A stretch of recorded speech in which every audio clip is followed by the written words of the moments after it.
తెలంగాణ రాష్ట్రంలో మాజీ మంత్రి హరీష్ రావు, మాజీ మంత్రి జగదీశ్వర్, హుజురాబాద్ నియోజకవర్గ ఎమ్మెల్యే పాడి కౌశిక్ రెడ్డిని అక్రమంగా అరెస్టు చేయడాన్ని తీవ్రంగా ఖండిస్తున్నామని బీఆర్ఎస్ పార్టీ రామగుండం కార్పొరేషన్ పక్షాన పట్టణ అధ్యక్షులు బొడ్డు రవీందర్ ఆధ్వర్యంలో పార్టీ నాయకులతో కలిసి నిర్బంధ పాలన నుండి విముక్తి కలిగించాలని మున్సిపల్ కార్పొరేషన్ పరిధిలో గల అంబేద్కర్ విగ్రహానికి వినతి పత్రం అందించారు.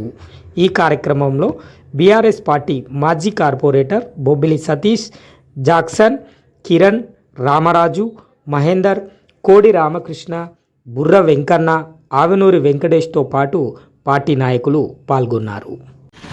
తెలంగాణ రాష్ట్రంలో ఎక్కడ చూసినా ప్రజలను ఇబ్బంది పెట్టే పాలన, ప్రజాపాలన అనే పేరుతోటి గద్దెనెక్కినటువంటి ఈ రేవంత్ ప్రభుత్వం ప్రజలను వంచింది. అదేవిధంగా ప్రశ్నించే గొంతుకలు కూడా ఎక్కడికక్కడ బీఆర్ఎస్ నాయకులను అరెస్టు చేస్తూ ఉండి నిర్బంధ పాలన కొనసాగిస్తూ ఉన్నది. ఈరోజు మాజీ మంత్రివర్యులు తెలంగాణ రాష్ట్రంలో తీసుకురావడానికి కీలక పాత్ర వహించి ఉద్యమ నేత అయినటువంటి మా హరీష్ అన్నను, అదేవిధంగా హుజురాబాద్ శాసనసభ్యులు కౌశిక్ రెడ్డి గారిని, అదేవిధంగా బీఆర్ఎస్ నాయకులను, కార్యకర్తలను కూడా ఎక్కడికక్కడ అరెస్టులకు నిరసనగా మేము ఈరోజు అంబేద్కర్ గారికి వినతిపత్రం ఇచ్చి తెలంగాణ రాష్ట్రంలో ఈ ప్రజలను ఇబ్బంది పెట్టే పాలన నుంచి, ప్రజలను నిర్బంధ పాలన నుంచి మాకు విముక్తి కల్పించాలని, ఇక్కడ చట్టాలను గౌరవించాలని చెప్పి, ప్రజాస్వామ్యాన్ని పరిరక్షించాలని చెప్పి, అదేవిధంగా ఏదైతే కాంగ్రెస్ నాయకులు, అగ్రనాయకుడైనటువంటి రాహుల్ గాంధీ గారేమో భారత రాజ్యాంగాన్ని పెట్టుకొని చేతిలో పట్టుకొని చాలా రాజ్యాంగం రక్షిస్తామని చెప్పి వారు మాట్లాడుతూ ఉంటారు.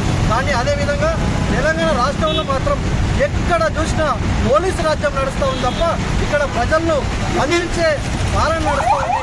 ఏదైతే 6 గ్యారంటీలు ఎక్కడ ఉన్నాయని చెప్పి ప్రజల పక్షాన కొట్లాడేటువంటి మా హరీష్ అన్నను కావచ్చు, కౌశిక్ రెడ్డి కావచ్చు, కేటీఆర్ను అరెస్ట్ చేయాలని ఆలోచన చేస్తూ ఉన్నారు. ఎక్కడికక్కడ మీ అరెస్టులకు, మీ తాటాకు చెప్పులకు బెదిరేటువంటి తెలంగాణ కాదు. తెలంగాణ ప్రజలు ఇక్కడ ఎవరు కూడా సిద్ధంగా లేరు. ఖచ్చితంగా మీరు 6 గ్యారంటీలు అమలు చేసేదాకా బీఆర్ఎస్ పార్టీ పక్షాన ఖచ్చితంగా మీ కాంగ్రెస్ ప్రభుత్వాన్ని, మీ రేవంత్ రెడ్డిని ఖచ్చితంగా మిమ్మల్ని వెంటాడుతూనే ఉంటాం, నిలదీస్తూనే ఉంటాం. మీరు ఎన్ని కేసులైనా పెట్టుకోండి, ఎందుకంటే మాకు కేసులు కొత్త కాదు. ఉద్యమం చేసి జైల్లోకి పోయి రాష్ట్రాన్ని తెచ్చుకునే దానిలో మేము ఉన్నాం. కాబట్టి మా బీఆర్ఎస్ నాయకులకు, కార్యకర్తలకు ఇంకా మీరు ఎన్ని చేస్తారో చేసుకోండి.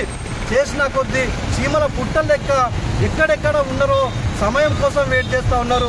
ఖచ్చితంగా రేవంత్ రెడ్డి గుర్తుపెట్టుకోవాలి.